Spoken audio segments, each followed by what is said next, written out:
All right, everyone. Welcome back. It's been almost 2 weeks here, but welcome into episode 36 of the Hooley Brothers podcast off a long hiatus, sabbatical, whatever you want to call it. A lot of moving parts going around, literally.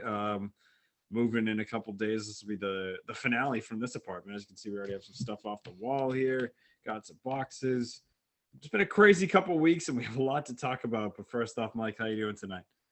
Pretty good. A whole year older since last time. That's true. Yeah, our last episode was right before Mike's 25th birthday. So it was probably 2 days before, I think. Yeah. About the ninth. Yeah. I think So. it was the 8th we did it because there's a game 6 that we'll get to later. It was on the 9th. Yeah, so we are just so far behind that we are kind of just go off the cuff today. I think that's just the best strategy. If we tried writing everything down, we'd get lost or something.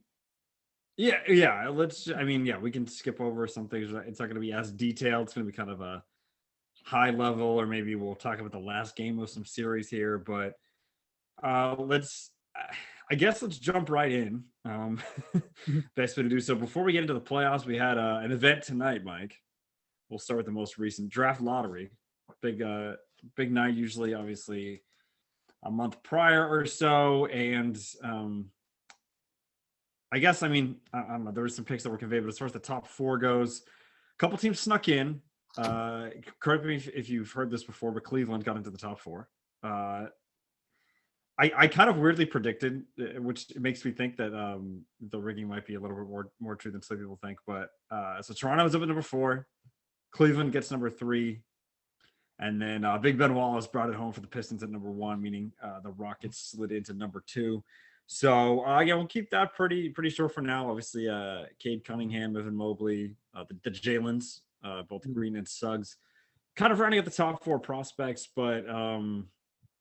Yeah, I don't know. I mean, I guess Toronto's a good chance to kind of make that roster better, sneaking into the top 4 there. But it seems like Cade might be on his way to the Motor City. Mm-hmm. And like you mentioned, those 4 prospects definitely is a little bit of a drop off according to insiders after that. So who knows if Suggs gets to 4, point guard, aging Kyle Lowry. Can I throw a take out there? Yeah. I take Jalen Suggs number 1. I would. He just seems like a winner. I don't know. Not the Cade's not. It's just like, I mean, it's probably such recency bias from the tournament, but just like seeing what Suggs was able to do on a team led by, Corey Kispert and Drew Timme, both older than him, and he kind of just seemed like the alpha on that team. And I think Cade's got a great attitude too, and I think he's gonna be good. I think Suggs is gonna be the best player from this draft right now. Yeah, but just think back to like the month before the tournament, how like Cade, like they're incredible. No, I'm just again, it could be a situation where maybe I'm playing Cade's a better. I'm playing devil's advocate. To my devil's advocate, yeah, exactly. I don't know. I'm trying to think of a good comparison. It's just like he seems like he might be more of a guy who's going to put up some. Maybe Cade has better regular season stats, but I can see Jalen maybe winning a championship first. I don't know. Again, it's so early to predict for a couple 19-year-olds, 20-year-olds, whatever. But yeah, that's just my take on the matter. But again, I think they're both great prospects. I know I'm already carving it out. I kind of just want to have some people avoid Cleveland, like Suggs and Cunningham. Again, Cade's most likely going number 1. So I'd love to see. I don't know. Evan Mobley seems like he'd be good in Cleveland, but I think he's going to end up in Houston. We'll see. Yeah, because again, they have the 2 young guards of Sexland. Right, exactly. So I'm like, and a good power forward to go with Jared Allen. Yeah, that's true. Yeah, exactly. Okay, so that's So that, again, we kind of mentioned the top 4 there. I think the Magic and Warriors both ended up with 2 picks. Jesus. As Mike had something explode over there. But the picks that could have been conveyed or were protected, I don't think any of them ended up being protected. So like I said, Warriors ended up with 2, Magic ended up with 2 picks as well. And then one more thing, Mike, before we hop over to the actual nitty-gritty of the playoffs. Did you see we're slowly starting to see the trickling in of the Team USA roster? Some that I really like, and some real head scratchers. Most notably, Kevin Love. While we were on the Cavs, the big man situation, it just threw me for a little bit. I'm like, this is 2021, right? Like, we're not talking 2012. Well, I mean, or even 2016. I think the way to think about it is that he might be the freshest body out there. When's the last time he's played? Exactly. But still, I'm just like, there's so many. I'd rather see like so many other young guys out there. Like, I don't even know. Like, and again, I know there's a lot of people that just aren't going to go, especially with the way the calendar's like kind of fallen this year. But I think there's just so many other guys. They're also going back to normal next year. They're doing the October to June schedule. Right. But it's just, so like I said, I get it for certain guys. Like I get Chris Paul not going, LeBron not going. I'm honestly surprised KD is going. I get it for those guys. I didn't want Tatum to go. I'm fine with it. It's I don't know. Yeah, I never want to be that guy. I didn't want him to go. When he is, I'm happy to say he's gonna should get a medal. But again, it's one of those things. Yeah. Like, I think it'd be one. Yeah, I don't know. I'm fine with him going, obviously, but it's just like it's something. But honestly, guys like him, I expect more people his age or maybe even a little younger to be the ones representing, like, you know, kind of young phenoms. Like, I'd rather see Trae Young than Kevin Love or anyone like even John Collins. I know we're on the Hawks certainly right now, who we'll get to later on, but yeah, I don't know. I'd rather see a young up and coming phenom versus someone kind of past their prime. And then some more good points like, well, if we're gonna do that, if we're gonna bring Kevin Love into the mix, why don't we just throw Melo out there? Hey, why not? Greatest U.S. Olympian basketball player of all time. So yeah, that one kind of threw me for a loop.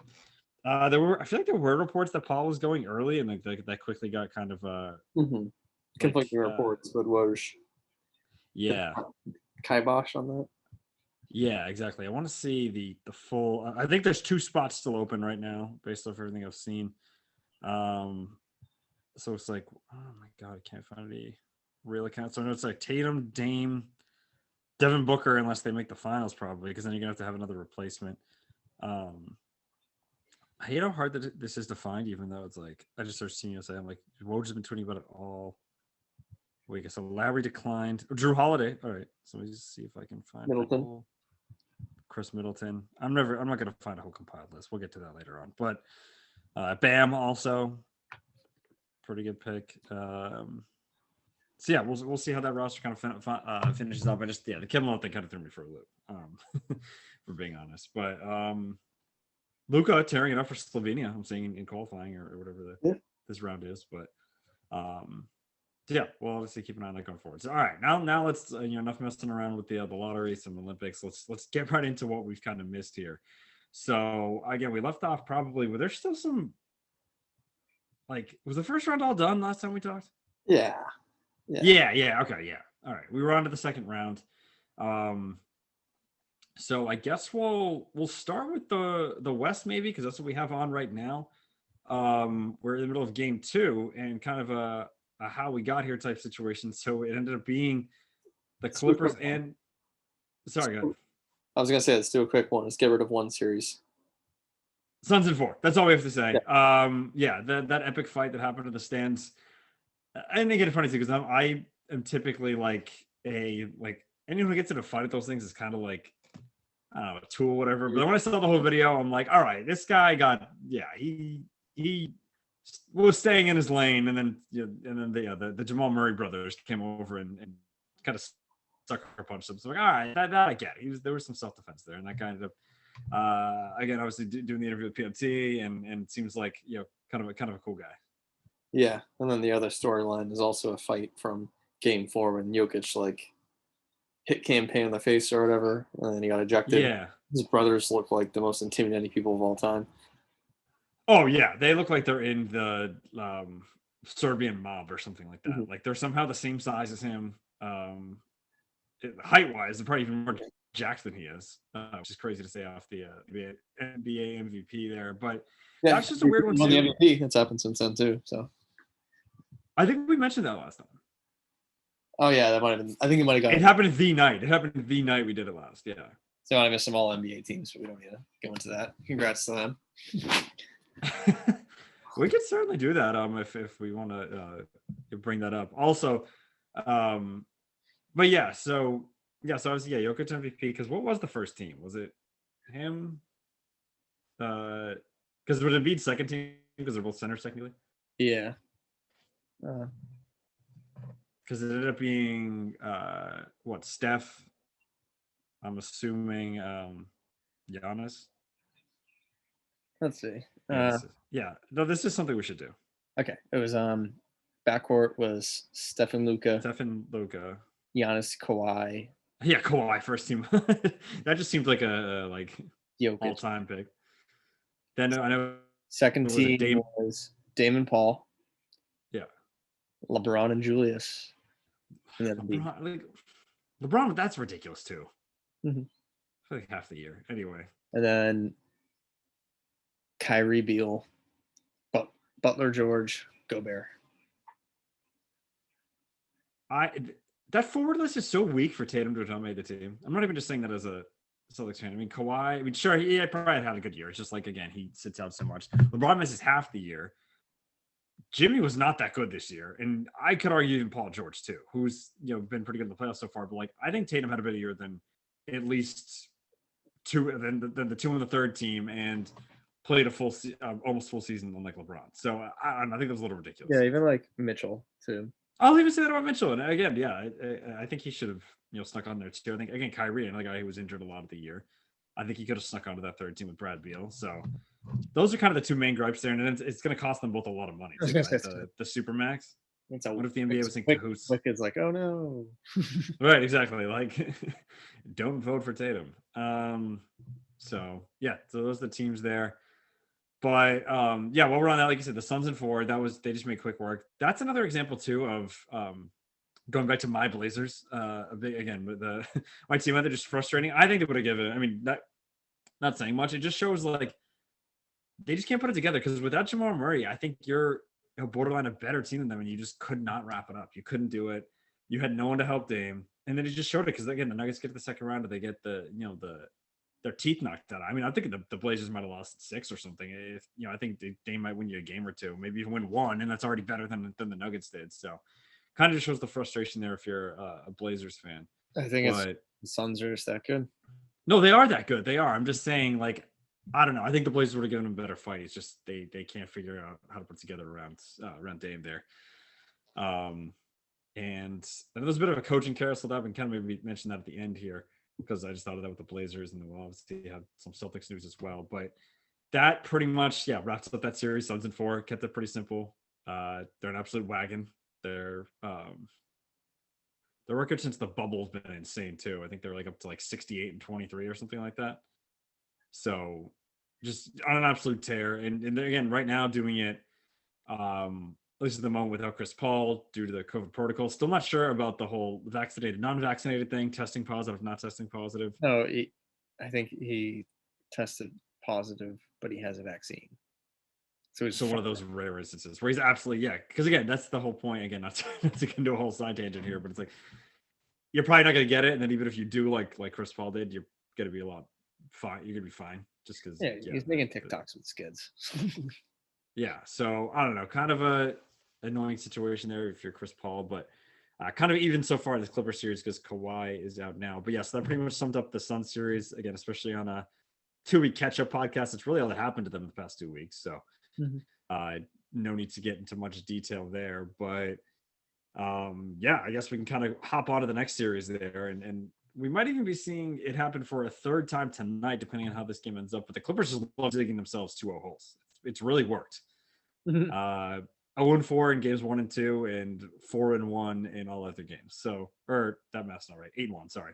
8-1 in all other games. So, obviously came off of that 7-game series against Dallas, and then where the road team won every game except Game 7, and then they lost. They lost the first 2 in Utah last series, and then Kawhi went out, if I'm not mistaken. Or no, he went out after game 4, right? They won because he had that dunk over what was it, Gobert? Was it Bogdanovic? I can't even remember who it was over.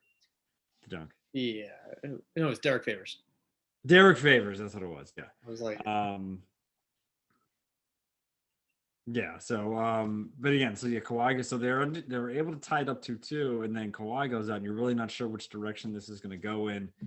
And then I don't know. I gotta give it to. I mean, again, there were a lot of side pieces that helped, but I think we mentioned we saw each other this weekend, Mike.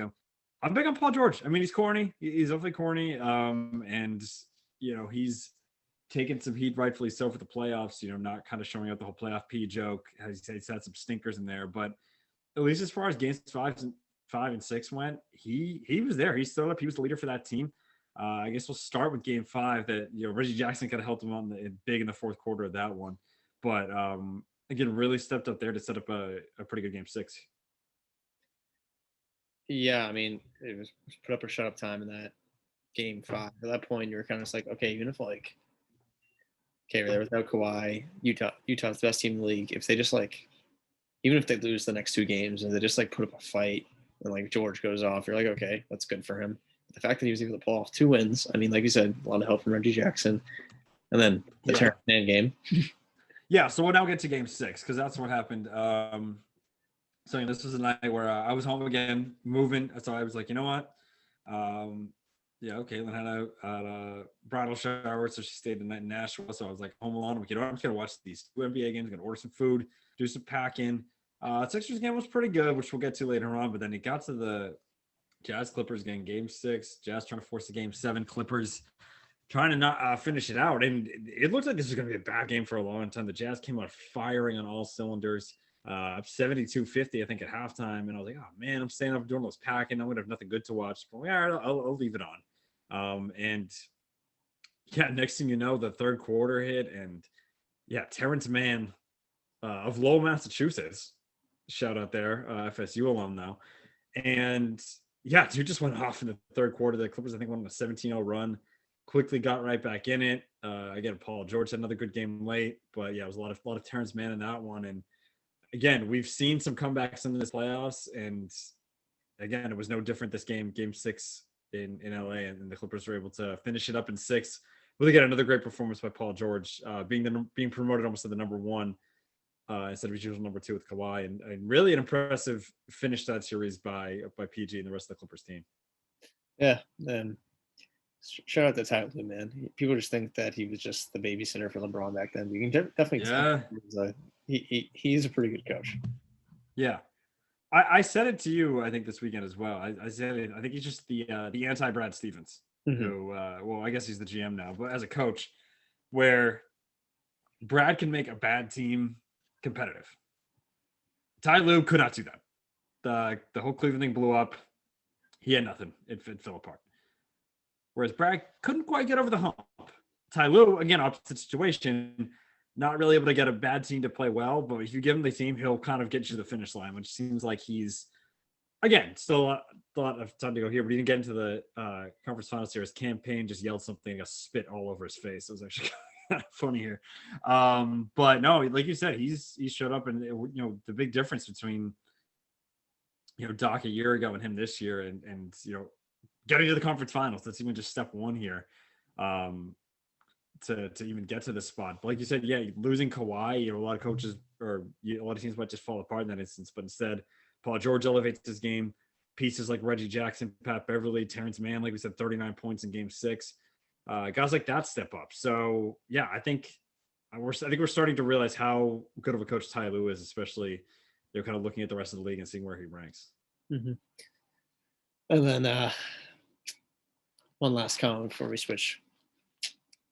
It's a real shame to see Utah lose, huh?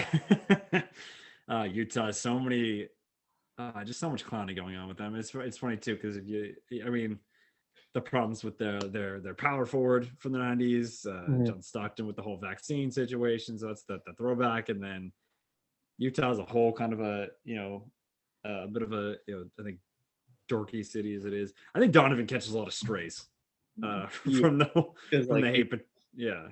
Gobert with the touching mics. I like to think a lot of it goes on him and the fans too, because even the incidents with Westbrook and Morant's family, even as recently as this year. Yeah, I'm okay with them. Yeah, no, it was. I do feel bad for Donovan, for sure. And there are some likable guys on that team. Did Clarkson too? Like he's had a resurgence there. Big 6 man of the year. What's that? Ingles. Oh, Ingles is such a like hit or miss. Like if he's like really playing a team you like, he gets real annoying. But then if you're like everyone on his side, like okay, all right, yeah, this guy's cool.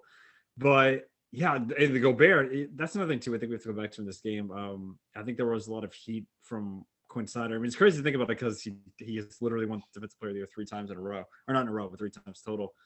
But I mean, at the end of that game, they were making him look useless. I mean, like if Clippers went small. I mean, I know they're playing Zubac a little bit more this series here, but they were doing a lot of Marcus Morris at the 5 and stretching the floor, getting him out on the high pick and roll, and kind of taking advantage down low. And Legler just went off on him. I remember I kept SportsCenter on at like 1 a.m. that night, and talking about how the Jazz maybe should have gone towards the Donovan Mitchell, Jordan Clarkson, Joe Ingles, Bogdanovich, and Royce O'Neal lineup, taking Gobert out because he really struggled late in I think both of those games there, and it truly showed. Yeah, so I don't know. It's funny because like I said, Defensive Player of the Year, but I don't know, tough to keep him on the floor in those situations there. But yeah, hard fought series that ended up again setting up this Suns Clippers matchup that we have now. And since there's only one game, I guess we could just stick here before we hop back east. Again, we were on the beach for a lot of that Father's Day, so didn't catch too much of the action. But I actually came up to help with the takeout that we were bringing down to the beach, and I was able to catch the last few minutes of that game. And it looks like another good game. And we've seen a lot, and we'll kind of touch on this when we hop over east. But we've seen a lot of good games this playoffs, and it just seemed like no shortage of that. Some big threes late. Clippers not quite going away. They were down 10, I think, at one point, and just were able to knock down some threes to stay in it. But ultimately, Phoenix does. They're able to hold on to that game to go up 1-0, and the Suns' 4 dream again is still alive at the moment. So I saw a lot of fans coming in tonight, still flashing the 4. But I don't know. I think we could have a good series here. Seems a little bit closer tonight. So we'll see if the Clippers are able to tie this thing up, or if we're headed towards the Suns' 2-0 lead and 2 wins away from the conference final. So I don't know. I think this is one that could be a good series if the Clippers are able to kind of show the resiliency they've shown in the first 2 series here. So yeah, again, not too much to dissect there, especially on a huge catch-up podcast. Just kind of wanted to note that again, up 1-0 here. You're shaking your head. Just covered it all. Okay, all right. Giving the camera. Whew, all right. So let's hop out east where we saw 2 7-game series. So yeah. Where do we want to get into first? I say we'll go chronological order of the game 7s. So it's funny too because again we'll kind of I think do an all-encompassing thing at the end here, but whether again you're a fan of the traditional teams, the newer teams in the mix here. It's just hard to debate. I mean, I feel like we get the second round sometimes. Like, granted, the first round was a little weak in the East. It was, some sweeps, some 5-game series. But, yeah, we got a sweep, a 6-game series, a 7-7 in the second round, which we don't always see in the NBA playoffs. We see even the second round, I feel like, can be a little lopsided. It almost takes the conference finals to really get competitive. But, we saw 2 7-game series in the East. And, yeah, we'll start with the Nets Bucks. And I think last time we were on here, I was probably giving the Bucks.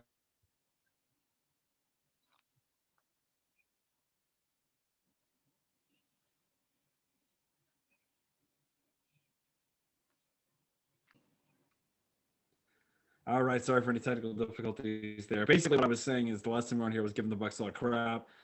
Fell down 2-0 in that series. I said that it's the same old Bucks. We're just going to see more of the same. Obviously, I think some injuries to the Nets maybe helped them get back in. And, I think we saw some ups and downs on us in this series. But again, they were able to get back into it. They kind of blew a lead in game 5 there. Katie had a fantastic game. Played all 48 minutes, if I'm not mistaken. That's the game he played all 48, I think. And then and one thing I do have to say, so again, Harden was kind of hurt at the beginning, then Kyrie got hurt. Because again, they had that impressive win without Harden. But then I do have to give it to him because he's a guy I think also that I give a lot of grief to. But I think him even suiting up for game 5 was almost like a decoy. You know what I mean? Like you had to respect his game on offense, even though he didn't do anything. I think he scored like no points or whatever the case might be. 7, mainly on free throws, and like 1 3. But like you said, like a lot of his like step back threes were all front rimmed because he didn't have enough to push. Yeah. So it was really the Kevin Durant, Batman, Jeff Green, Robin game that we saw in Game 5, and that's I think where more question marks started to come out about Giannis because it's just his inability to hit some of these late game shots. Kind of was brought to the spotlight. So they found themselves in a 3-2 hole again after having a pretty big lead in that game.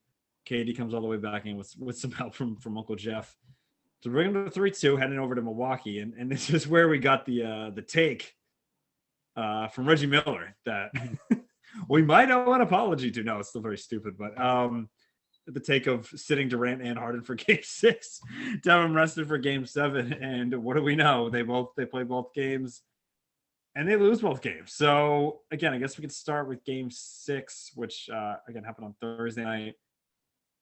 Yeah, I've been over the house so much, no internet yet, so kind of streaming on my phone when I can. But again, pretty solid game for the Bucks in that one. Just able to kind of grind it out. Yeah, I watched a lot of that game, so it was really back and forth until around the beginning of the fourth quarter, and then it was like a 20-4 run or something like that, and there was a massive poster on an offensive rebound from Giannis over, I believe, Blake Griffin, and it was kind of just game over. And it was like, oh, yeah, maybe Reggie was right. But yeah, I really think the turning point of that series was just the brick fest of Game 3. It just looked, I think that score was like 86-84. So yeah. I was like, okay, like they're clearly dominant without Harden, and like they just got that one brick fest out of the way. Then they got the injury luck in Game 4, which is able to kind of like, okay, they had 1.5 guys to get you to a Game 7.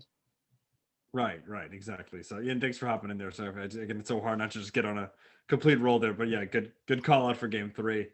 But yeah, so then that tied things up, set up a Game 7 on Saturday night, which we all watched at the cottage down at the beach, and it got rowdy. We definitely had a few alcoholic beverages that night. A lot of screaming that our aunts were, or our aunt and mom were able to kind of sleep through. But yeah, a game that because I think we hung out for a while after the game. It was funny. We were talking about that with our cousin Chris too. But I feel like we stayed up a little bit after the game. Next thing we knew, it was past 2 a.m. just because it ended up going on so late. But again, Game 7 in Brooklyn, it seemed like it was gonna go their way, and I don't know. It's crazy too because I think there was a lot of back and forth, and again that KD shot, man, it's something that came up this week. If KD had a bit of smaller feet, we might be talking about the Nets winning that in 7, because he had obviously that great turnaround shot to really force overtime there. But so it's kind of the note of the Nets. But as far as the Bucks go, again, Giannis and Chris Middleton both had big games. Drew woke up late in that game, but I still say MVP of that game, fourth quarter, was Brook Lopez rather. He made some big rebounds, some big defensive plays, despite that crazy corner 3 that ended up leaving the Nets in the game. I think he was kind of set up to fail on that one, but besides that, I think I'm doing it again. Brook Lopez, geez, I have too many names in my head, but I think Brook had a fantastic game in that one, and the Bucks were obviously able to come away with the win. Sorry, I just got distracted by. Getting distracted by this. Dunston. By what? Oh, Dunston. Anyway. But yeah, that was such an ugly overtime, man. Like it was literally like 4-2, was it? I think, but yeah, I mean, going back to like the fourth quarter though, that's where I think we saw such like again that back and forth. Yeah, overtime was almost a formality. It was just like who's gonna get it's like who's gonna suck the least in this quarter, but. Yeah, but back in regulation, a lot of, like I said, true. I think at one point I looked at this. I knew they were both 2-11 at halftime between Middleton and Holiday, and Middleton was kind of like 60% the rest of the way. But then Holiday was like 2 for 17 at one point. He missed his next 6. Yes. So then, like you said, he made his next 4 or 5, especially a couple big threes to cut it from like 4-1. When if they don't capitalize on that possession, you can easily see the Nets string together a couple baskets. It's an 8-point game over. Yeah. But yeah, so again, they said a real ugly overtime. I think like Durant was like 05 or something like that. It was just like, I think it was 4-2. Honestly, I think that was the final score in overtime. He gets a look at almost the exact same shot. And this one, is that the one that airball? Yeah. Yep. Okay. So then obviously that's kind of how it ended there. And I don't know. I mean, a lot went wrong, but I think if you're the Nets, if you're anyone else, it's probably not too bad of a season. And again, Kyrie did get hurt, but again, disappointing ending for the Nets. I think, especially the year with the league really was wide open for the taking. I think it got to a point where like it was going to be like, oh, there's not going to be any resistance here unless they maybe get to the Clippers in the finals, or even if the Suns are on this like wagon pace that they've been on. But it was open for them, man. And I mean, credit to the Bucks for showing up and taking the series because again, it's open for them too. But yeah, you have to think it's disappointing ending for the Nets. The team I told you to look out for. The Bucks. I was with you on that. You talked me into that. Like I said, the pressure was a little bit off. At least as far as the regular season goes, there was so much with the Nets, the Sixers, being the top two seeds there that again they kind of did fly under the radar. But yeah, obviously a great finish for them. Like I said, disappointing ending for the Nets, but I mean everyone's gonna be back, right? Essentially. Mm-hmm. Maybe not Blake. I don't know if he ends up going somewhere else trying to get another payday, but they'll do that. They'll add people. It was one of those things like looking back, it might be the bonus year. Like, oh, thank God for those injuries, or like being like against the Heat, being like, oh, thank God Dirk won that run because that could have easily been 3 in a row, like something like that. Yeah, exactly. Yeah, seriously. That was probably the last like random winner we had. That's true. 10 years ago. Yeah, because everyone else has been kind of like a top 2-3 team. Like even like the 15 finals was wide open, but then the next year they won 73-9. It was clear that they were exactly a good team. I mean, I guess the only thing they could compare is if the Suns do win and they get even better next year. But we'll obviously kind of talk about them in a little bit. But kind of just wrapping up on this one, because I don't know. I guess you could kind of argue the Raptors, but again, they had Kawhi. I don't know, because it seemed like that was the year. I think years later, 2019. Because who was the one say? Oh, Milwaukee, right? They were the ones. Yeah. So that one was somewhat open, but because you thought it was going to be the Warriors, so I guess that was kind of a random champion because it wasn't wide open, but the Warriors obviously had injuries on the stretch there. But like the entire playoffs, you kind of like wondered. So I'd almost argue 2011 was probably most similar to 2019 when you thought you had the team that's going to win the whole time. Mm-hmm. Yeah. And then, so yeah, this year's kind of unprecedented for, I think a long time coming now, maybe like 2009 even, like, I don't know. Or I guess 10 was pretty open too. But anyway, going back to the Bucks, and we're going to get up to someone else in their shooting / free throw shooting in a bit here, but what is going on with Giannis? He's got like the, who's that golfer a few years ago? Anthony Kim, I think it was, that just like took like a minute and a half at the tee box, like just like dude, just go up and do it. Like it can't get much worse. And then we see it happen, and then he airballed a free throw in Game 7. A free throw. It's one of those things where it's like, for how like bad they play, I just don't can't believe the Bucks won. Like I feel like there's multiple times we're watching and it's like, oh, they're trying to lose this game. Brooke Lopez.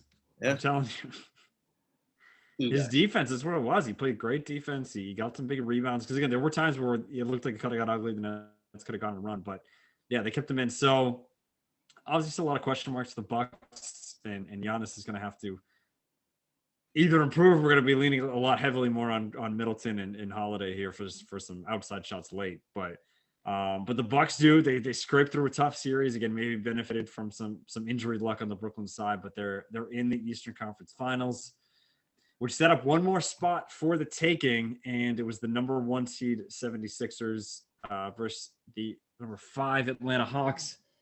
And I guess we should probably dial this back to, was it Game 5? We were recording. You're recording during Game 2. Okay. Well, no, I'm just talking like for like a focal point, because I mean, 4. The Hawks obviously won Game 1. Sixers kicked their ass in Game 3. Yeah, exactly. After splitting the first two, Atlanta won the first game. So Game 4, that was kind of again, it's been so long, they're all getting lumped together. That was the comeback. That was the first one. It was the appetizer comeback. That was they were like only down by like 15 points like in like the third quarter, and the Hawks were like come back on their home court, even up the series. And then I remember that night. That was the same night as Game 5 of Clippers Jazz, and I looked at the lines and it was like -8, -9 respectively. It was like, oh, this would probably be 2 stinkers.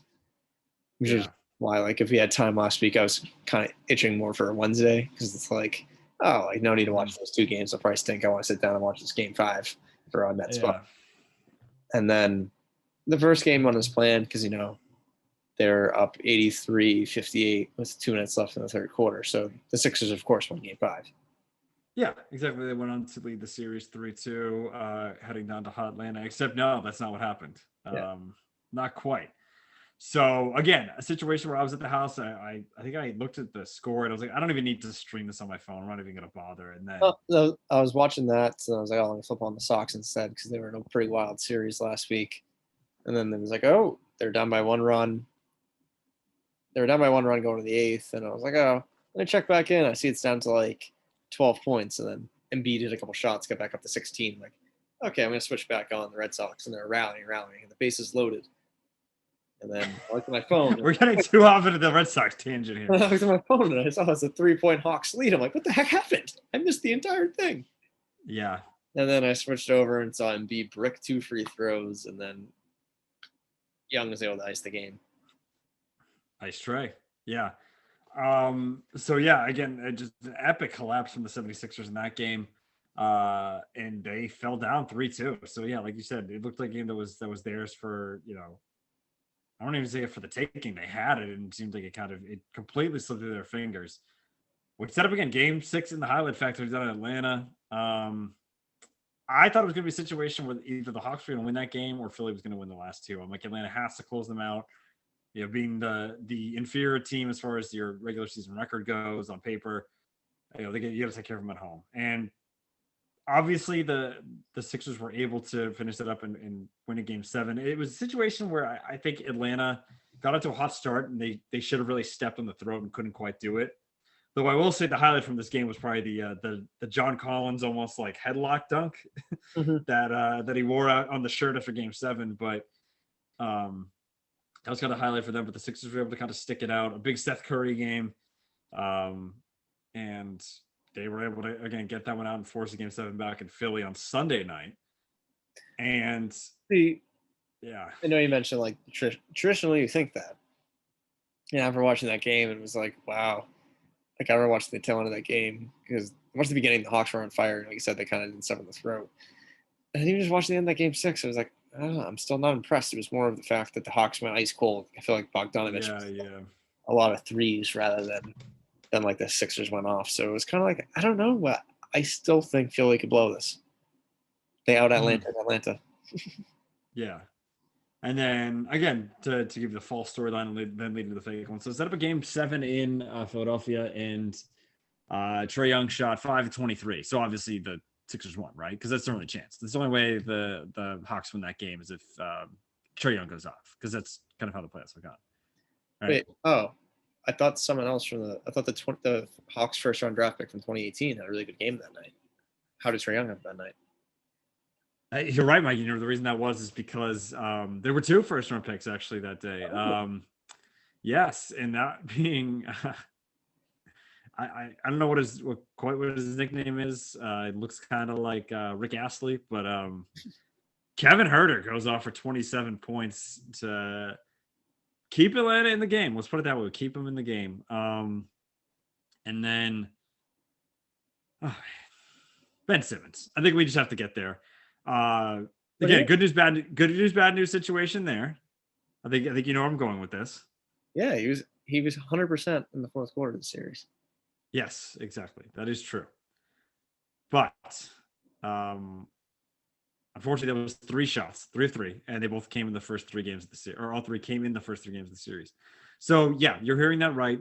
0 total shots in the fourth quarter from an all-star, all-NBA, all-defense player in Ben Simmons. 0 shots taken in the fourth quarter in Games 4 through 7 combined. So, and it just all came to a hit. And then not to mention on top of that, was it 34%, I think, for the free throw line or in the playoffs? So, yep. Again, as bad as Giannis has been at the line, you'll take him all day. I mean, Ben Simmons beat Shaq at something, so. Yes, yeah, worst playoff free throw percentage minimum, like whatever, like 70. I don't know how many attempts it was. Yeah, but yeah, just a real disappointing thing from Simmons. A real disappointing outing series all around. Getting a lot of heat in the internet right now. Mike, I did see a good question. It was like, you have your life is on the line, and either Giannis or Ben Simmons has to hit a free throw who you're picking, and then I said, Giannis, at least I'll have time to say goodbye to my family first. So it's tough because obviously, and they're both bad. I mean, like I think Giannis just has to stop thinking, and that'll kind of solve it. But Ben Simmons' lack of, again, did you see that screen grab / that whole shot of that wide open layup that he just passed up? Yep, I saw the clip, and that was like, what? That was like they're down by 3 with like 2 minutes left, and he did that. Yeah, and they ended up getting one free throw, I think. Instead of Imagine if he dunked that, being the whole crowd and like, thank God he changes everything. Changes everything. So much into it. Instead, they're like, what? And then they're pissed off, and they, one of two. Bad series for Thibault. Yeah. Well, he actually had he was shooting the ball kind of well in that game, in game 7. But yeah, you have to wonder if Philly's gonna, try to complete their big 3 with Embiid and Seth Curry, because I don't know who the third piece is here. Yeah, I mean, I have a Sixers fan to work with. He was done with Simmons after game 5. The other thing with Thibault, I think the stat I noticed, it was like in game 5's fourth quarter, he was like a minus 22. Only in the fourth. Oh my God! So it's almost single-handedly the reason for that comeback. But yeah, so I mean, just like, again, a lot going around with Simmons right now. Like, again, a lot of people saying it's RIP to the process. I mean, I still try to hold on to Embiid. I'm not blowing the whole thing up, but I think if you can get something for which goes back to that point, it's like, I don't know which side kind of negged on this deal, but like, I mean, you had the chance to turn him into James Harden. That's tough, because I think you'd be in a much better spot now if you had Harden and Embiid versus Simmons, who seems like he wants nothing to do with the spotlight in the fourth quarter. And the guy sneaky getting away with a lot of it is Tobias Harris. Yes, I did notice that too. First, wait, sidebar. Are we getting a Ball family commercial right now? As I'm seeing, tied into the Black Widow. Anyway, seeing Mello and Lonzo. But anyway, but yeah, hopping back in there, you're right. Yeah, Tobias is flying under the radar, maybe because, I don't know, he's trying to score. Maybe that's like on any other team, he gets he gets a lot of the blame with his dominant hand. What's that? Questioning if he's playing with his dominant hand. Yeah, I think it's pretty obvious that he is. Simmons can't say the same for. So, I know Tobias is another guy who definitely needs to step it up. But I mean, like I said, at least there's, he's struggling there. He's not kind of unwilling to do certain things. So I think that's maybe why he's flying under the radar. Plus, again, he also got the big contract, well, like Simmons is. But again, this is your number 1 pick from 5 years ago. Someone using a building block with Embiid. Tobias was kind of thought of as like the third piece there. But yeah, I don't know, just that inability to take these shots. Again, as our guys on PMT said, Ben Simmons might be the best player in the league if there was no shooting involved. Because I mean, obviously, great passer, great defender, all that, but even a good rebounder. But it's just, you gotta shoot, man. Like, if you're gonna be a top player on one of these teams, you gotta be willing to take these shots. You gotta be not god awful from the free throw line. It's just, yeah, I don't know. Who knows where it goes from here, because it's catching up to him, and a lot of people are getting sick of it. And who knows, he might have already played his last game at Philly. Yeah, I wouldn't be surprised if there's a lot of movement this offseason there. Yeah, absolutely. See, yeah, I don't even know what a deal like that looks like, who goes the other way, anything like that. But yeah, we'll see. And yeah, and I guess we have a few other things to hit on now that I think about it at the end here, but I do want to kind of quickly. So I guess that brings us to our final 4 that we have now. And I think this is where we're seeing a lot of contention, and I hope not. I just hope that we show out as far as the ratings go. I hope us as NBA fans can show out and give this good ratings, because I want this to continue. I don't want the RIP ghost of David Stern coming in and fixing games to get it back to what we saw before. I'm loving this. I'm loving this mix that we have right now. We're going to get a champion that hasn't raised a banner since the 1970s, no matter what happens here, or prior, or ever. So I just think that that's awesome. We're getting teams that we haven't seen before. No LeBron, I don't hate on him. I'm not saying like, oh, it's so great that LeBron's not here. And I know that, like, again, you could see either reaction on the internet to that one. No Warriors like we've seen in years past. No like I said, no Lakers. The super team Nets aren't there. It's just great. I'm loving this right now. We have no 1 seeds. When was the last time we were able to say that in the conference finals? Yeah, it's just awesome. So we obviously got Clippers Phoenix on game 2 right now, tied at 48. Second half just tipped off here in game 2, and then the Bucks and Hawks kick off tomorrow night. So yeah, I don't know. I think we were kind of talking about it before, Mike, but this is just it's awesome. I'm not gonna be pissed no matter what. And I can't imagine. I can't remember the last time I kind of felt that way. So it's either gonna be like Chris Paul, Paul George, Giannis, or like Trey. Yeah. And it's funny because people are like, oh wait, like no respect for Book, but it's really more just like I would say someone besides Trae Young if he had a veteran on his team. Lemon Pepper Lou. What's that? Lemon Pepper Lou. Lemon Pepper Lou. There might have been well, the real question is if we get Hawks Clippers, is it the Lemon Pepper Lou revenge series? But but yeah, so again, it's just awesome that like again, any 4 of those teams are so fun. I think the past decade or so, I've gone back and forth on either it's the hate for LeBron or someone's pissed me off more than LeBron, so that goes against them. The Warriors is rooting against them for a while. Like something could go wrong in any finals or conference finals that I've watched. There's really no outcome here that would get me mad because obviously the Suns are awesome, a lot of fun to watch. So go. The Clippers, again, they're kind of fun to make fun of at times, but also would love to rub it in Lakers fans' faces. Mm-hmm. Bucks, I am a Giannis fan. He seems like a fun guy at the end of the day. I'd like to see him get his ring, and the Hawks would just blow everything up. Be chaos. We'd see some villain Trae Young here, get Rondo another ring. There's really no outcome that's bad here. Just the debate that like people are already settling. It's like, oh, Hawks ready. It's not to get Luka. It's like, well, they definitely got a lot of value in Trae Young's. Wait, what'd you say? Like, I feel like after like I've seen a lot of people be like, oh, like we're already calling like the Mavericks a fleecing in the Luka deal. Like after like it's just absurd. It was just a good trade. Both teams got what they wanted. Yeah, exactly. And especially the fire going on in Dallas. Yeah, exactly. The Hawks are much better as a team. The Hawks are in a better spot. I mean, obviously Dallas is they are of all these teams. Finals, so it's kind of which is insane. I still can't believe it. I mean, it just shows you how much the Sixers choked because. And again, we gotta get into predictions here.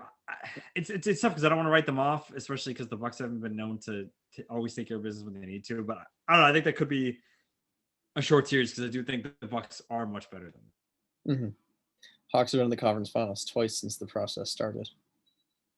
That stat is insane because they had that crazy run with Horford and Teague and Kyle Korver and DeMar Carroll and who's there's the 5th guy I'm missing because they had 4 All-Stars and it wasn't DeMar Carroll. Millsap, Paul Millsap, right? So yeah, that's insane that the Atlanta Hawks have like rebuilt their entire team in the time that the process happened, and they were obviously able to rebuild on the fly where Philly's this kind of been their plan the whole time. But yeah, let's get into let's rank the pressure right now to win. I think the Bucks are number 1, right? Bucks are 1. It probably goes Bucks, Clippers, Suns, Hawks. That's what I'd say. Yeah, and I think big gap between 2 and 3. It depends on the Kawhi injury because like if Kawhi gets back and he's healthy, they're still 2 and the Bucks are comfortably 1. It might just like move them a little bit closer to 1 just because of like it's they're getting through the Suns, not like the Lakers. It might also depend on what happens tonight because if you go down 2-0 without Kawhi, like you already kind of like dug yourself that hole. Maybe it's not as bad if you lose, but yeah, I think that because again the Suns are ahead of schedule, the Hawks are way ahead of schedule. As far as everything goes, so like they're kind of both playing with house money right now, especially the Hawks. They should not even be here. At least the Suns going into the season, you might not think that either team would be in the conference finals. We're going into the playoffs. The Suns, well, if they get past the Lakers, it's going to be the hardest part about Blazers this. Are like, I think they can get past Nuggets or Blazers. Yeah, I mean, my take at the beginning of the playoffs was obviously I thought the Lakers were going to be a lot better than they were. Was that was the Western Conference Finals back then? Just because and that was also probably when the Clippers were down 0-2 to the Mavs, but still, yeah, I think that's kind of how the pressure goes. But yeah, I don't know, just a lot of fun. I think the Bucks, this is their year. I mean, it's here for the taking. I think the only way that the Bucks don't win the championship, and maybe it's not seen as a complete failure, is if Kawhi comes back and the Clippers just get dominant. I think that's really the only way. Because even the Suns, like they're a young team. It's like I think that your fans are just like, I don't know, or is you're judging Giannis like kind of under this microscope here. I think unless you lose to like a dominant Kawhi and Paul George team, I think this is yours to lose right now. I mean, you're saying that as campaign is 19 points, so you're right. I am. I'm not saying.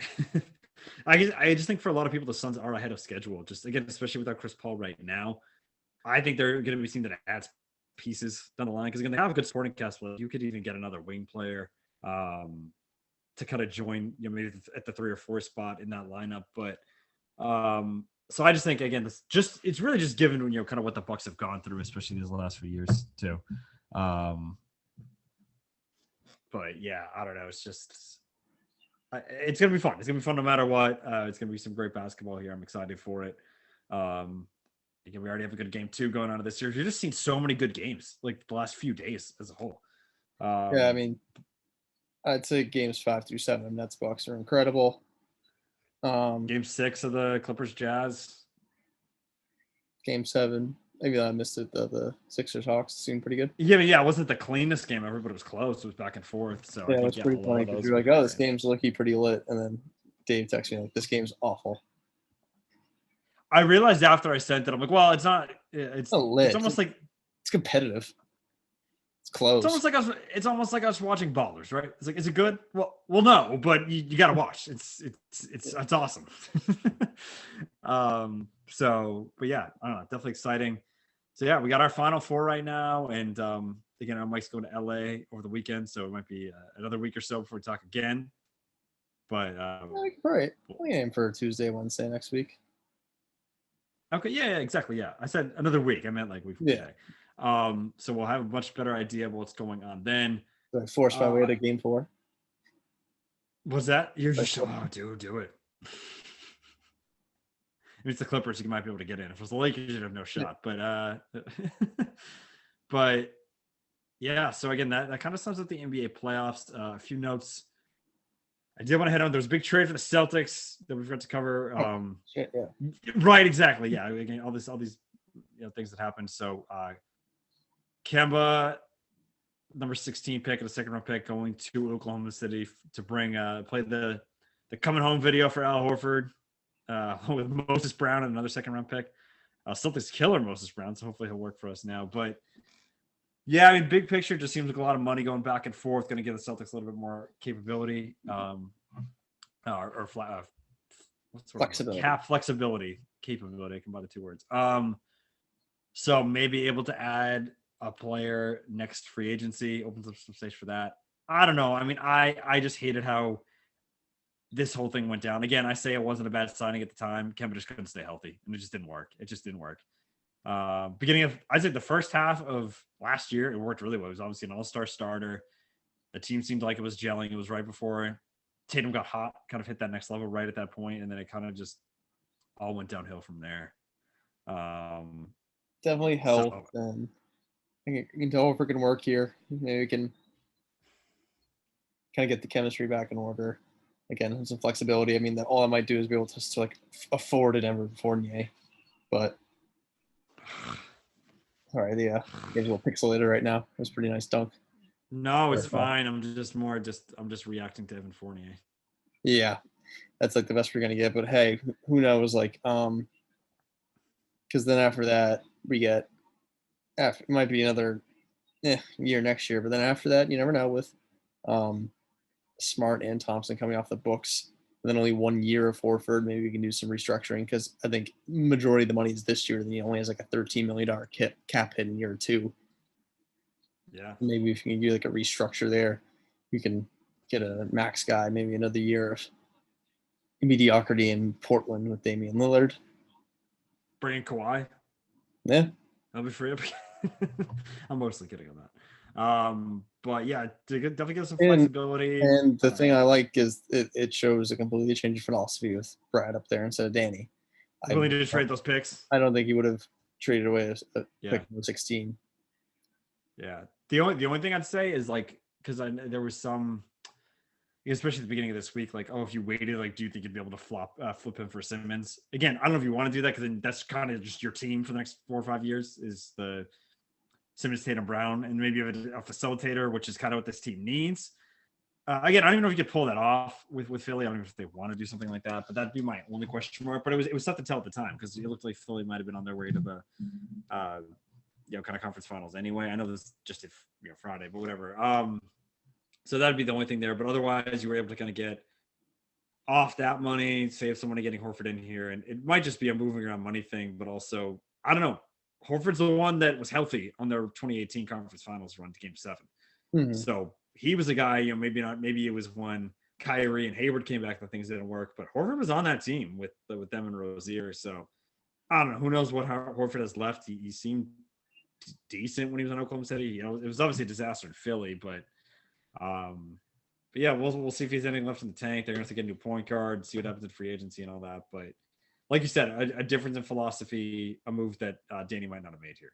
And heck, I mean, like I know we were talking about it after Final Four, like, oof, Celtics looked like might be lined up for a Davion Mitchell, and I liked him a lot. But heck, Moses Brown being 21 years old, averaging 89, like that's pretty solid value. It's like a late first round pick, yeah. Yeah, so. Yeah. Absolutely. So yeah, we'll see where they go with point guard there. Oh, something I did want to quickly flashback because we're about to get into the so I want to get just like a little bit into the coaching before we hop over to hockey and some other sports here. Again, I think that coach of the year kind of came down to Tibbs and Monty Williams, but I'm just realizing now how about Nate McMillan, the job he did in Atlanta, kind of going back to them making the conference finals. I think since he took over, them Philly had the same amount of wins to end the season. Mm-hmm. Pretty incredible job what he did down there.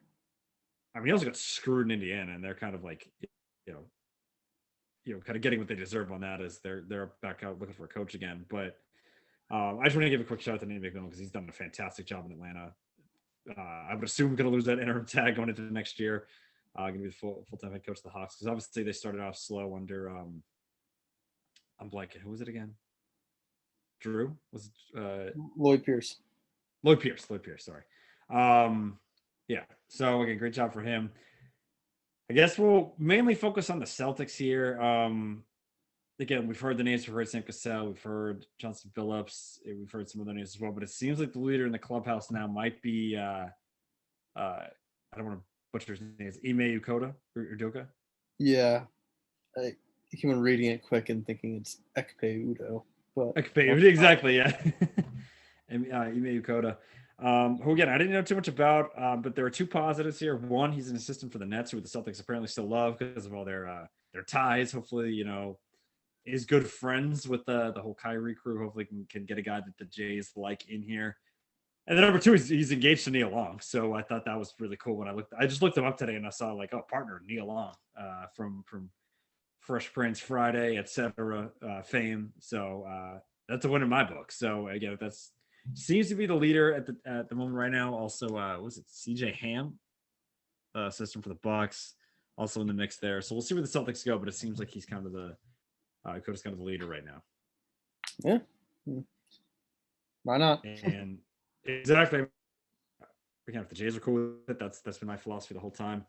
Nothing else major except I think we have Portland's down to some the two finalists up there. Right, I think it's coming down to Chauncey and then our first ever female finalist, Becky Hammond. I think it's going to be one of those two take it over the reins in Portland. Mm-hmm. So I'd love to see them both get a job in some capacity. So Chauncey's obviously I think a great personality, and then Becky Hammond will obviously be historic and I think awesome for the league. Only thing is can we just get Sam Cassell a job, man? Like what's going on? He's been an assistant for 11 years. Can we just get this man a head coaching job, please? Getting Eric Bieniemy being punished for still coaching right now. Essentially, yeah. Oh, that's true. Yeah, he's well, not anymore. I thought he was in the Clippers. Nope. Follow Doc. Chauncey's with the Clippers. Yeah, he left with Doc. Okay.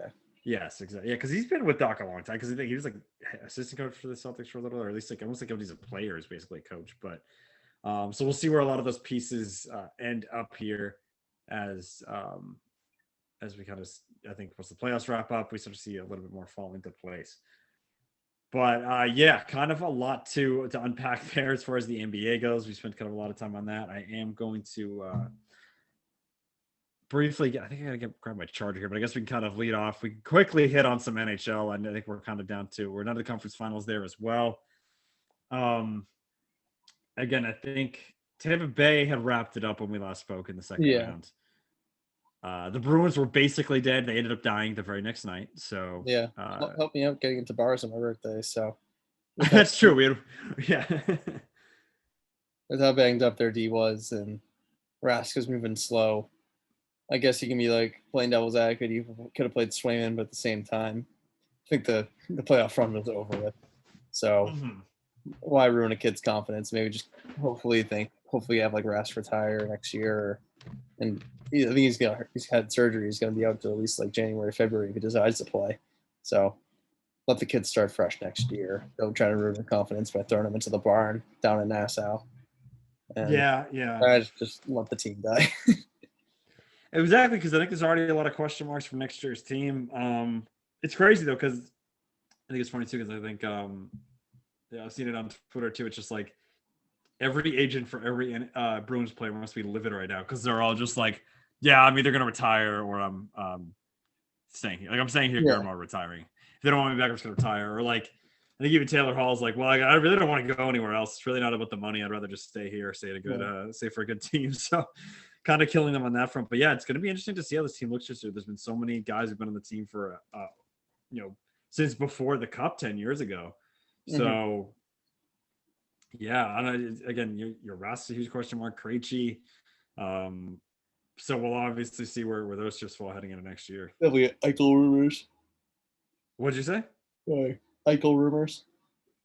Yeah, let's just get all the former as top much 2 as picks. love the guy, every year that passes, Bergeron being your top forward, top centerman, gets less and less valuable. Like if we can get like I know these guys are expensive, but like if we can get like Eichel and like bump them up to play with like maybe like Pasternak and Hall. Yeah, then you can have like Craig Smith play with Bergeron and Marchand. That sounds like a pretty good top 6 to me. You're gonna break up the perfection line. Well, we haven't won poop with that. I'm more just making fun of you, because I know you don't like that nickname. Yeah. When you blow 2-1 leads, like again, I feel like we love doing that, going up 2-1, losing in 6. Yeah, that's true. Oh, another monstrous nightmares in 2013. Yeah, but yeah, so that obviously set up the Islanders and Lightning here, which we'll get to in a sec, but I did want to kind of wrap up the last round. Kind of do a little bit different than what we did on the NBA side. But the good thing is that we already had our Northern champion last time. Yeah. With the Canadiens, because they made quick work of the Leafs, and then again a series that started out with the dominant Avalanche winning the first 2 games 2-0. There was a 4-game run there for the Knights, and then they won that series 4-2. Poor Denver. That was 8 straight playoff losses in 9 days, was it? Oh, because it was the 4. Yeah, because they got swept by the Nuggets league. Yeah, that's true. Yeah. Tough moment down south there for Colorado, as our guy Biz would say. But rough stretch between the Avalanche and the Nuggets. But yeah, again, they went up big in that series, but the Knights just kind of took it to them, and that set up our Final Four here. Again, a little bit different because they're not quite conference finals. It's all division champs here, following the playoffs, playoff division champs rather. So that kind of sets us up to where we are now, trying to again catch up with everything. I know there was kind of a blowout last night, Mike. That because again, both series they were 2-2 at 1 point, right? So, yeah. So which one do you want to start with? You know what? Why don't we start with here? I'm trying to get back onto page. I guess the one that's ahead is the quote unquote. That's the Tampa Bay Islanders. We can start with that one. Yeah. So game 1, a pretty shocking performance. You thought that with the extended rest from Tampa on home ice, they'd kind of come out firing in game 1, and Islanders. Hold on. Yeah. Sorry, Tom. Devin Booker's got a bloody nose right now. I'm not sure exactly what happened. Pat Beverley too looks like they might have run into each other. Keep going. I want to see what happened. Yeah. Oh, yes. Yeah. So they were the steal on the road. And then the Lightning definitely came back and proved they're really good team in games 2 and 3 with kind of 2 dominant performances. And then game 4, man, the barn got rocking. I like what we call them, the Nassau Coliseum, the barn. Went up 3-0. I know we saw that. I assumed they ran away with it, but I checked back in the final score and it was only 3-2 and kind of got preoccupied with that. Kind of got a little preoccupied with that game 7 down in Brooklyn, up in Brooklyn. Yeah. And then last night was the pivotal game 5. Like I know the stats, like 75% of teams win, and the Lightning won 8-0.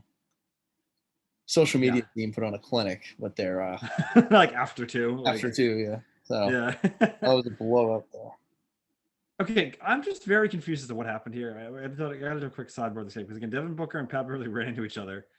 Devin Booker's nose went into Pat Bev's forehead, but Pat Bev looked completely unaffected and like almost looked confused as to why Devin Booker was hurt. But then he's covered in blood now too, so I don't quite understand what happened. Well, I think it's Devin Booker's blood. No, it's not though. Because he's a clean jersey right now. Look at it. Okay, bonk. Then Pat Bev's jersey's still clean. I think he's bleeding out of his forehead. Yeah, they're dapping him up with the. Oh my God, Devin Booker's really bleeding. That didn't look that bad. I guess in slow mo it doesn't, but like, yeah, Booker's, that towel's really bloody. So I'm assuming Book will be back in a few minutes here, just going to get this cleaned up in the locker room. Gosh. But what's that? Oh, that reminds me. Sorry to take the light away from the NHL here, but did you see that? I'll have to send the tweet to you if I can't find it. But it was like a clip of the Clippers leaving the game the other day, and there's like all these cubicles set up. Someone's like, "Why do they have to cut through a WeWork on their way back to the locker room?" Did you see that? No, I did not.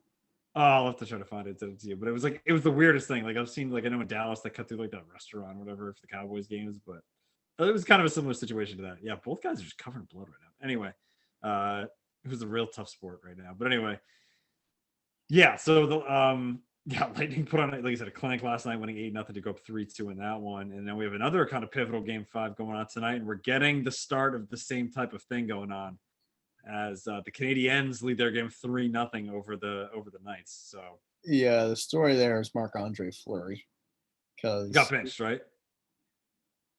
Not anymore, because it was 1-1 going back to Montreal, and then game 3 on Friday night, Knights are up 2-1, and then Fleury just, with like 5 minutes left in regulation, just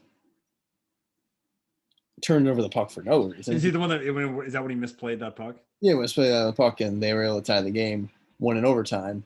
So they benched him for Robin Leonard. Knights won 2-1 in overtime on Sunday night. Leonard had 27 saves on 28 shots. And I checked the box score tonight, and it's 3-0 after 2, and Fleury's back in net. And so the backup basically did everything right, and then still got put back on the bench. Fleury has he's given up 3 goals on 17 shots. Unless there's injury. Like, it seems like a pretty ugly game. Only 15 saves for Price. It just, that's again the game 5. So it seems like we're going to get the exact opposite of the finals that we both won, Mike. I think we both wanted Islanders Knights, and I don't know. It could be wrong. It just seems like between Tampa Bay being as good as they are and now having to win 2 games in a row against them, and then Fleury just seems like he can't figure his act out. It just seems like we're headed towards the Canadiens Lightning final, which is just gross. As a Boston fan, anyway. Yeah, I feel like I enjoy their playoffs. Even like last year, like the Lightning and Stars. I was like, oh.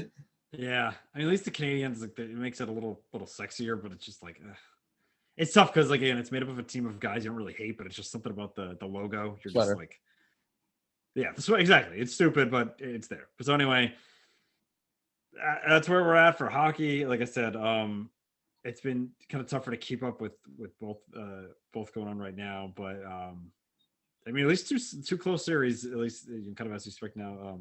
2 that are going to go at least 6 in lead up to the Stanley Cup Finals here coming up, which I guess would start early next week, over the weekend, depending on how this goes. Yeah, it depends on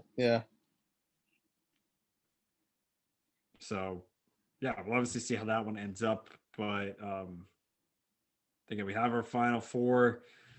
Again, it seems like we could be destined to a Boston nightmare. Not that Tampa Bay is a huge rival, just like I feel like the last few years we just run into them a lot. They usually beat Toronto. and lose to I like Tampa. them, and then lose to Tampa.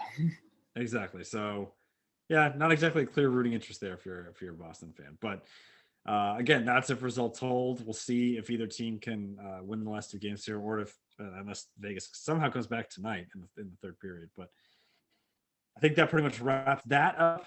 Again, something else we'll keep an eye on over the next week. Again, next time we talk, we'll probably be into the Stanley Cup one way or another. If it's a week from now, because we're already through 5 games at the end of tonight for both. So we'll have a much better idea of what we're dealing with then. So that kind of covers the two big sports going on right now. Again, between the move, I can barely keep an eye on these two things. Haven't had as close of an eye on baseball. Mike, I don't know if you want to do a quick run through there. I know there's a big series going on right now between our Sox and the Rays. Yeah, so I can usually have a lot of baseball, but I haven't watched as much lately. But I've definitely kind of done my job to keep up. Just keep an eye on it. Yeah, we'll give a quick minute. Yeah, so I'll do the quick AL East. Despite losing 2 out of 3 in KC this weekend, the Sox actually overtook the division because the Rays, out of nowhere, are on a 6-game losing streak. Mm-hmm. Where 5 of their 6 losses they've gotten walked off on. Tough road trip, first to Chicago by the White Sox, and then a very shocking 4-game sweep in Seattle. So, Sox took care of business in Atlanta, went there. Big week for them, going to Tampa for 3 right now, in extra innings right now, and the debut of Wander Franco. And he hit the prospect. And he hit a 3-run home run today. Did he really? It was 5-2 Sox, and he hit a 3-run home run in the 6th inning off of Eddie to make it a 5-5 ball game, and that's where we sit right now in the 10th. Sox just playing. They 14 games above 500. Seem like there's a lot of 6-4 stretches. So nothing too sexy. Just getting the job done despite some lackluster pitching. The whole sticky stuff thing. That stuff's getting crazy. That's getting started now. Okay, we can focus a lot on that too, like because I've just seen some clips the last few days, but we can kind of go back to that. Yeah, we can get to that at the end. But yeah, after the getting swept by the Sox, Yankees playing a little bit better. Take care of business of Toronto and A's. Yankees just love turning triple plays. That's all the update I got from them. They are, yeah, exactly. Walk off. Toronto, I think the story there is Vladdy. Yeah. Just being a wagon. Mashing, right?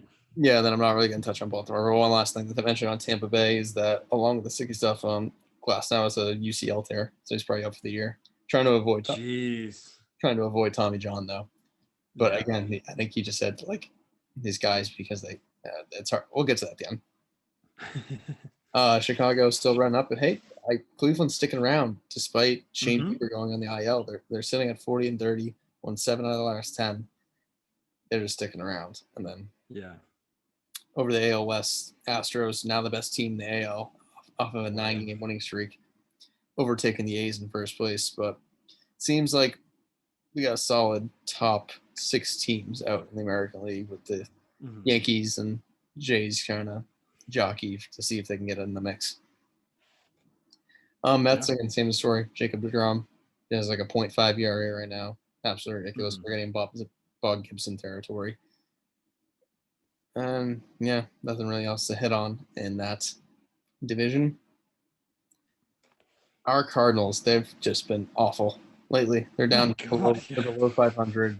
Their offense hasn't really given them anything. They've just been really, really disappointing since the start of June. Minus 38 run differential. Jeez. Yeah, I know that it's 4-6 now, but it was a lot worse before then. Like, it was pretty nuts. I think ever since like Memorial Day, they've been one of the worst teams of baseball. Like the Pirates have even played better than them. So, jeez, hate to see it.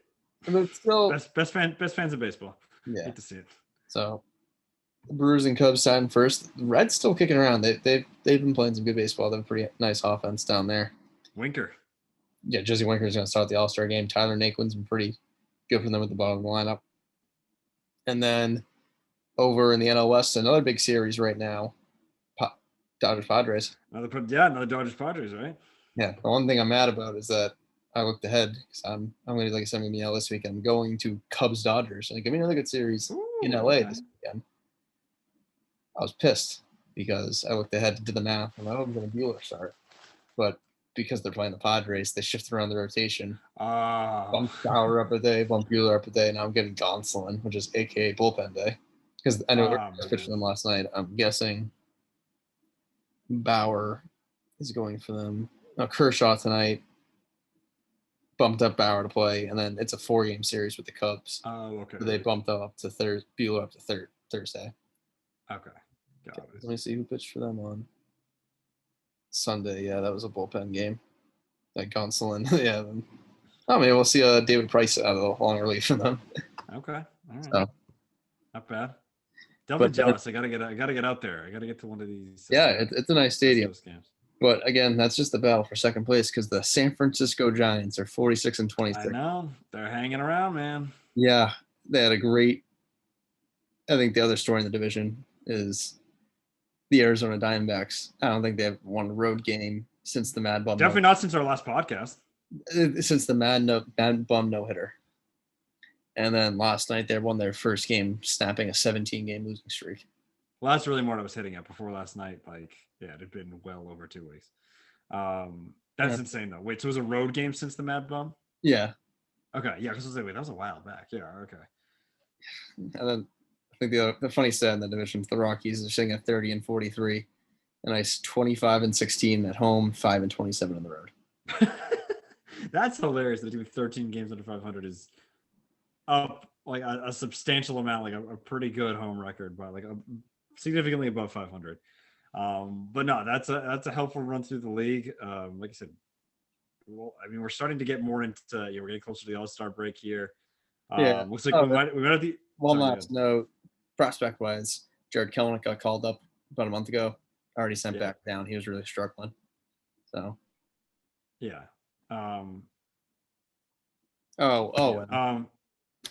A couple 3 home run games this weekend. Ryan Mountcastle of the Orioles on Sunday, and Schwarber back. Schwarber, right? Yeah. Yeah. Done for the Nats there. But no, helpful run through the league. Like I said, we're getting to the All-Star break. We're starting to get more of an idea as to what the standings might look like, the races that we're going to have second half of the year here. But also we could have the left side of the infield starting the All-Star game for the Red Sox. At least at the moment, they're both first in their respective positions, which is nice. But yeah, can we talk about this pitcher situation? Because it seems like they're just like the umps that are already like make everything about them. Seems like they now have a free pass to keep doing that. I mean, I'm not sure who the ump was tonight, but like they literally like Scherzer, right? Yeah, Scherzer was like stripping on the mound tonight because he was so mad. I don't blame him. I don't blame him at all. Garrett Cole crying, even though he's probably the cause. It's basically. I don't know how to answer that. For Pete's sake, you can't grip the ball because the thing is that it's basically like an overcorrection. The spider tack was like meth, and like sunscreen and rosin was like weed, and now they're just making every single drug illegal. Yeah, exactly, and it's just. I don't know. It's like, yeah, how often are you gonna check these guys? Like, it doesn't. Yeah, and like that's the whole thing. That like, an inning. Yeah, you can do it you can do it anytime they want to. So the other thing that like Glasnow was getting out when he was like, yeah, like I use sunscreen. Like it's basically just like, yeah, I take a hit here and there, and then like Cole was just like, yeah, like you got rid of everything. Like where's my mouth? Like he's exactly. Like he's like. Yeah. So he doesn't want to use like to make it a spin rate insane. Like these guys just want to be able to grip the ball because they throw the ball so hard. Like Glasnow really thinks he just threw out his elbow because he was gripping so hard. Even like Garrett Richards after his start was like, "Thank God, this is the end of my career. Like I'm in my 30s because that was the hardest I've gripped the ball in my entire life." Like imagine next week they're like, "Oh, we're hitting too many home runs. No batting gloves." Oh, I know. Yeah, seriously. Jeez. Wait, I don't think I even connected those dots. We get like no rosin. Yeah, like rosin. Like a rosin bag that's been there like my entire life and well before that. I believe so. You can't use a rosin bag. I don't think so. Or some like I don't know. It's some like I know they're banning. No, I believe it. I'm just saying like because first I'm like okay, like but like because like I didn't think the gripping thing was that big of a deal. But like I'm like oh wait, if you can't use rosin, like yeah, geez, that's insane. Yeah, I did see a good clip going around the internet last night of the Naked Gun when he searches the pitcher and he has like everything on him. Yeah. So the sandpaper, the Vaseline, the like razor. Like Yeah, and it's just getting ridiculous that like some of these umpires that can barely call a strike zone's in charge of like giving these guys 10-game suspensions, and yeah. I just find it like pretty ridiculous. But no, it's crazy because they did it to DeGrom yesterday too, right? Yeah, he's so good. Yeah, it's like, oh, the guy's pitching well. Like, I think even like even now, like any broadcast you see, it's like, oh, like, let's see their spin rates. Like, how is this compared to like last week? Like, if it's a ridiculous number, you can just investigate after the fact. Like, you don't need to be like stopping in the middle of the game if you just think these guys pitching to it. I think the spin rates will definitely tell the story. Yeah. So yeah, and like a solution is like, I know like in different countries, like I know like in Korea, and I think in Japan as well, they like scuff up the baseballs to like make it easier for everyone. Be like, should have like one like league approved substance and like call it a day. Again, a rosin bag. Yeah. Sunscreen. Which has literally been my whole and life. Now they're like, oh, you can't wear sunscreen. Like I know, like I was listening to Starting Nine, like Dallas was like, my mother died of skin cancer. Like, yeah, go out there and think like get these like UV rays, like, and even like you get fried out there for 4 hours. Yeah, and even flipping the map over to like, okay, you're pitching an October playoff baseball game in Cleveland. It's 40 degrees, and you literally like are like blowing on your hand. Like, as people are gonna think like, oh, he's using a spitball. Like, right, exactly. No, your fingers are just numb. It's a witch hunt. It's a witch hunt. That's where we're at right now. Yeah. And it's just like, no, it's funny you say that too, because like again, I told you I would Marshall Lynch every press conference or as a pitcher. I'd just say skin cancer or whatever again if you're not going to let me wear. Again, I don't think there's probably people just as pale as me in the MLB. It's just like you can't be out there in the sun with nothing like then what are you forcing them to wear like long sleeves essentially? Mm-hmm. Like that's the only other combatant there. But like again, you're playing in like Texas or really anywhere now once we're getting into July. Like it's hot out there. You can't like. It's just completely unrealistic and ridiculous. Like really, like it's just come on. I don't know. It's just a classic over reaction and overcorrection for the MLB on just this spider tech issue. Mm-hmm. So yeah, I don't know. We'll have to see how that unfolds, but it just seems like it's been ridiculous so far this past week or so.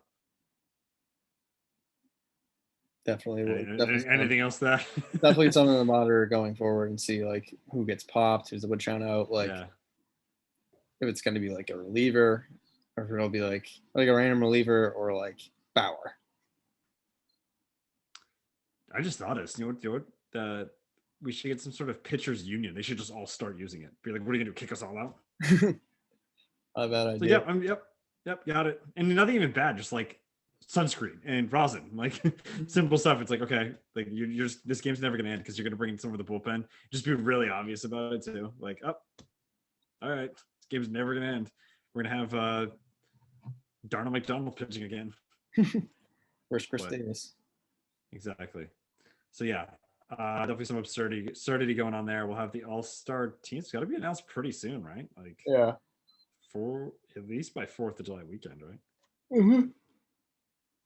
Oh god, Devin Booker looks like Frank Reynolds in the episode of Sunny I was watching recently. His nose is just all bloodied up. Frank's Little Beauties.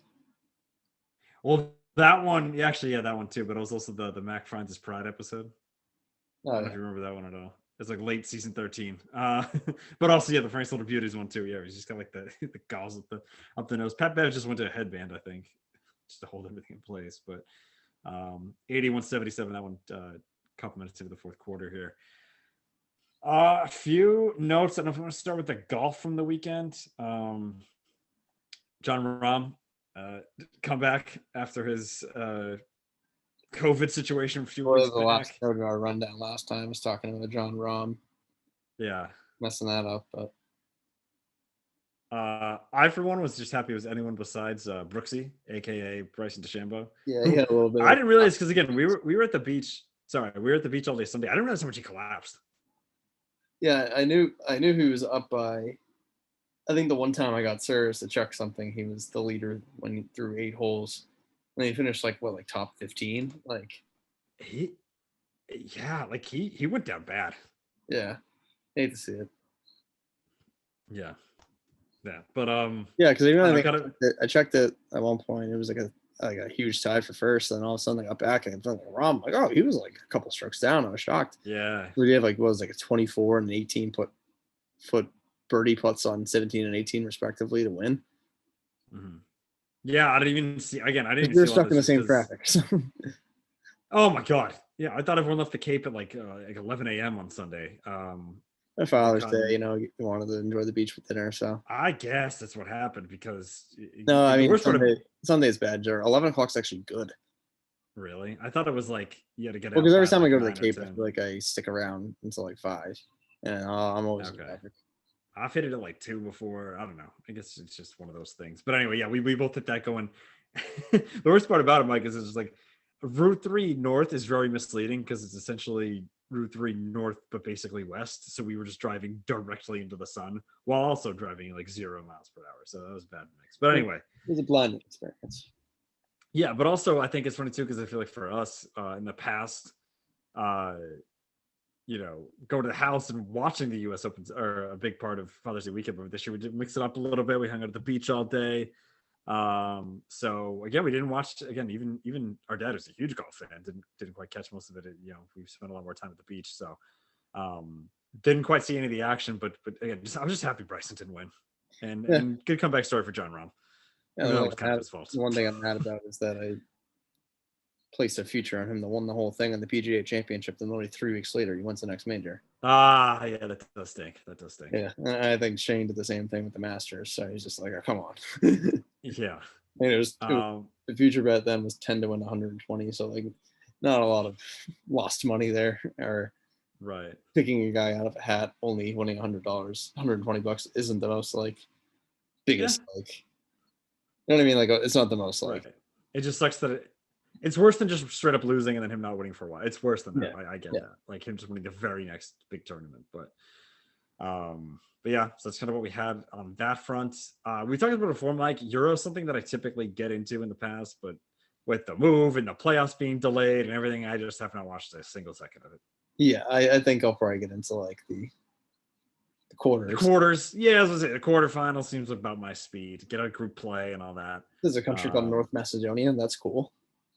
That is, yeah, very awesome. England trying to take it home, as they say. Ronaldo, I think he became the leader. Oh, it's Reggie Jackson time. Oh, is it? Damn it! I hate that Mike's like 30 seconds ahead of me. But I think I'm behind you now. oh, you're behind me. What was it? I just saw him walking away. Maybe he did just hit a shot. What's the Yeah, score on yours? 86, 82. Just hit a three. Okay, then I did see. Okay, I saw him walking away. I think I just missed the shot in general. But yeah, like I said, we'll probably get into that late. Pretty much enough soccer. We do have Olympics coming up. That'll be a lot of fun. Just kind of again a lot of different events that happen there. What else was I gonna say? There was no, it was not Euro. Oh, Djokovic beat Nadal. Did that happen since Yeah, last time we talked? yeah. Nadal lost on clay, which like happened like twice, I think, before that. Mm-hmm. Yeah. Ever. Nadal Like lost on 15 clay. years. I know that was the semis. I'm not sure if Djokovic actually won, but Nadal lost. That's pretty cool.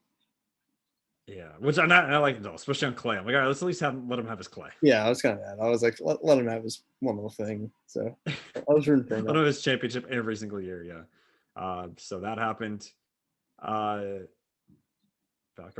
a little correction from last time. That's also not my fault. I feel like when the Julio trade happened, Adam Schefter tweeted out a picture of him wearing number 8 in a jersey in a Titans uniform. He's wearing number 2, so that really threw me off. I blame Schefter for that one. So clean up. Stick with the NFL, Carl. No, I was that was going to be my finale here. That's why I jumped around and kind of like wanted to end with this. Yeah. Again, Hard Knocks of Hard Knocks fame from the Cleveland Browns, Carl Nassib, who Todd Haley at the all-time line about naming a baby Carl, which was kind of funny, that bit.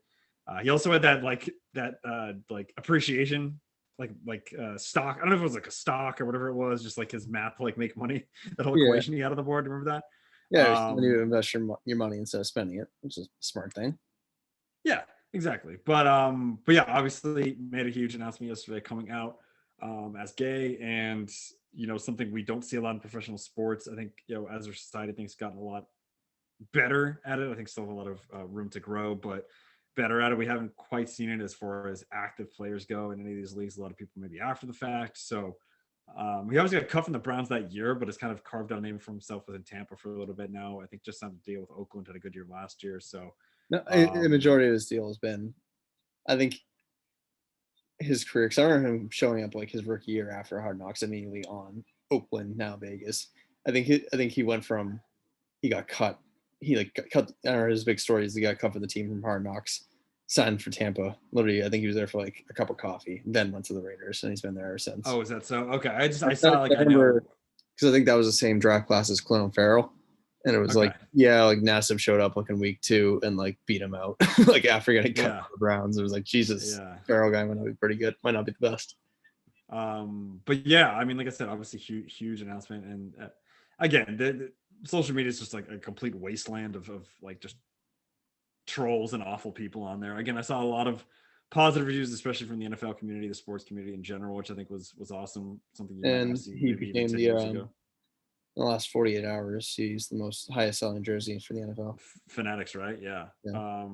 So no, that again, obviously great news. He did a great job, I think, of not making it completely again about himself. Not that again that would even be bad, but like again, just the awareness, like kind of the statistics for especially youth who kind of identify the same way, and depression and suicide rates and all that. Obviously, donating a lot of money to the Trump Project there. So really, just great, awesome moment there for Carl Nassib. And but like I'm saying, like I think again a lot of good support that maybe wouldn't have seen 10, 15 years ago from a lot of athletes. I think a lot of people's minds have changed for the better. A lot of people saying who cares, but it's like, okay, this is still a big deal. It shouldn't be, but it is. Yeah. We want to get to a point where it's who cares, but again, the people saying that I have a feeling aren't coming from the best place. But again, mostly a lot of support, and it's tough because I mean I even see, again, I think it's just a lot of trolls or just like a lot of just awful people, but like you'll see teams even tweet out like, oh, it's Pride Month, happy Pride Month, and people like, nah, delete this, and it's like, what are you talking about, man? Like it's just like absolute ridiculousness. It's just anyway. But again, I'm happy we're seeing again. I was even so I've tended to avoid a lot of the Pride's comments, but I did when I was curious to see how social media was handling this, and it seems like mostly good, even from no name accounts. So I would say Quan Barkley was kind of a big name that shouted him out. A lot of Watt. a lot of other JJ Watt, Edelman too. Again, it's funny because I think with Jules too. I mean, and again, I don't even think it's biased just because he was a Patriot his whole career, but just like